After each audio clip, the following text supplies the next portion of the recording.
MP board class 9th वाले समस्त विद्यार्थियों के लिए सामाजिक विज्ञान का जो क्वेश्चन पेपर है, पूरा पेपर और उसका सॉल्यूशन आज मेरे द्वारा यहाँ पर बताया जा रहा है। प्यारे बच्चों, 100% प्रश्न जो मैं बता रहा हूँ ना, ये आपकी परीक्षा में आने वाले प्रश्न हैं। जितने भी पेपर मैंने चैनल पर अपलोड किए हैं वो 100% प्यारे विद्यार्थियों कैसे प्रश्न हैं, मोस्ट इम्पोर्टेंट क्वेश्चन है। इसलिए अगर आप पास होना चाहते हैं तो मोस्ट प्रश्नों को ही पढ़ें।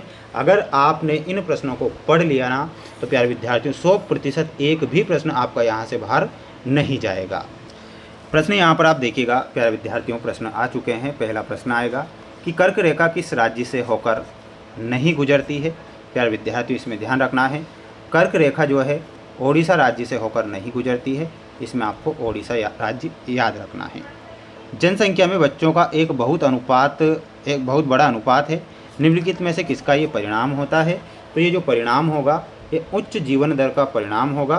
तो यहाँ पर आपको लिखना है उच्च जीवन दर। प्यारे विद्यार्थियों, चैनल पर अगर आप हमारे साथ आज नए जुड़े हुए हैं तो सभी छात्रों से मेरा कहना है कि आप वीडियो को लाइक कर, चैनल को सब्सक्राइब सभी बच्चे जरूर करें, क्योंकि 100% प्यारे विद्यार्थी प्रश्न आपके बाहर में नहीं जाने दूंगा। इसलिए आप सभी बच्चे चैनल को सब्सक्राइब जरूर करके रखिएगा। इंपीरियल फॉरेस्ट रिसर्च इंस्टीट्यूट की स्थापना किस सन में की गई थी। तो इसकी जो स्थापना होती है सन 1906 में इसकी स्थापना होती है। इसमें आपको 1906 लिखना है। मासाई नाम माँ शब्द से निकलता है और माँ साई का मतलब क्या होता है। तो इसका अर्थ होता है सभी लोग। अगला क्वेश्चन देखिएगा, जिम्बाब्वे को अल्पसंख्यक गोरों के शासन से मुक्ति कब मिली थी। तो फिफ्थ में आंसर क्या हो जाएगा, और ये हो जाएगा 1980 में। भारतीय संविधान इनमें से कौन सा अधिकार देता है। तो शिक्षा एवं संस्कृति का अधिकार भारतीय संविधान देता है। तो यहाँ पर आपको लिखना है शिक्षा और संस्कृति का अधिकार। अगला क्वेश्चन देखिएगा। अगला क्वेश्चन ये रहा आपकी स्क्रीन के सामने। ध्यान से पूरा पेपर देखें, अच्छे से याद करें। क्वेश्चन आपसे पूछा गया है कि उत्तरी मैदान निक्षेपों से बना हुआ है। तो उत्तरी जो मैदान है वो जलोढ़ निक्षेपों से बना है। तो यहाँ पर क्या लिखना है, जलोढ़। मानसून शब्द की उत्पत्ति अरबी भाषा के कौन से शब्द से होती है। तो अरबी भाषा के मौसम शब्द से मानसून शब्द की उत्पत्ति हुई। लोकतंत्र शासन का एक रूप है जिसमें शासकों का चुनाव कौन करता है। तो जनता करती है। लोकसभा चुनाव के लिए देश को निर्वाचन क्षेत्रों में बांटा गया है। तो 543 में बांटा गया है। तो इसमें आपको क्या लिखना है, 543। प्रधानमंत्री का प्रमुख होता है। तो प्रधानमंत्री जो होता है सरकार का प्रमुख होता है। तो यहाँ पर लिखना है सरकार। ग्रामीण रोजगार सृजन कार्यक्रम का आरंभ में किया गया। तो ये कब किया गया था, 1995 में। तो इसमें क्या लिखना है, 1995 आपको लिखना है। ये आप इसका एक स्क्रीनशॉट लेकर सभी बच्चे याद करेंगे।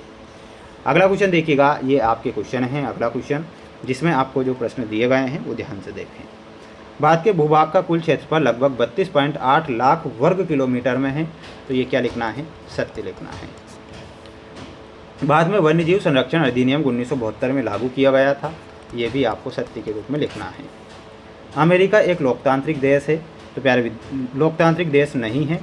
तो ये असत्य हो जाएगा, क्योंकि अमेरिका भी एक लोकतांत्रिक देश है। भारतीय संविधान 26 जनवरी 1950 को लागू हुआ। ये सत्य के रूप में लिखना है। भारत निर्वाचन आयोग का कार्यालय नई दिल्ली में स्थित है। ये भी सत्य लिखना है। तृतीयक क्षेत्र एवं कृषि क्षेत्र उद्योग के संचालन में सहायता नहीं पहुंचाता है। तो ये क्या हो जाएगा, असत्य हो जाएगा। तो इसका आप एक स्क्रीनशॉट लेकर याद करेंगे और बिल्कुल एक भी क्वेश्चन छोड़ेंगे नहीं, क्योंकि पूरा पेपर में परीक्षा से पहले आपको बता रहा हूँ। गंगा की मुख्य धारा, तो इसमें आपको मिलाना है भागीरथी। 2011 में भारत का जनसंख्या घनत्व कितना था, 382 व्यक्ति प्रति वर्ग किलोमीटर। रूसो, तो ये फ्रांस का दार्शनिक था। रूस की क्रांति, तो इसमें आपका 1917 से मिलाना है आपको। मध्य प्रदेश विधानसभा की सदस्य संख्या 230 है। श्वेत क्रांति में आपको मिलाना रहेगा दुग्ध उत्पादन से।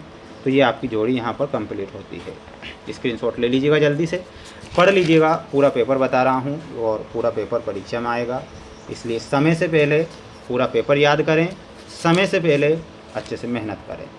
दोआब किसे कहते हैं। तो दो नदियों के बीच की उपजाऊ भूमि को दोआब कहा जाता है। तो यहाँ पर क्या लिखना है, दो नदियों के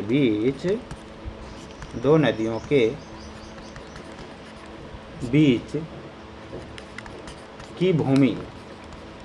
ठीक है, नर्मदा नदी का उद्गम स्थल कहाँ से होता है? तो नर्मदा का उद्गम हुआ था अमरकंटक से, तो यहाँ पर लिखना है अमरकंटक।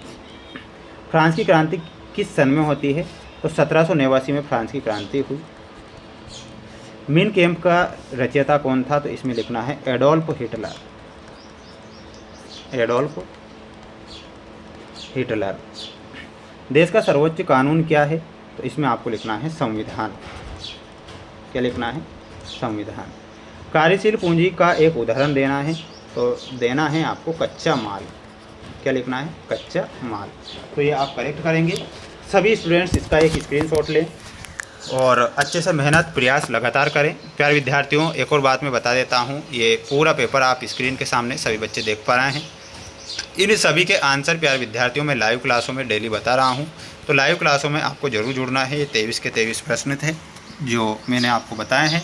तो सभी बच्चों को चैनल को सब्सक्राइब जरूर करना है और अच्छे से मेहनत और प्रयास करना है।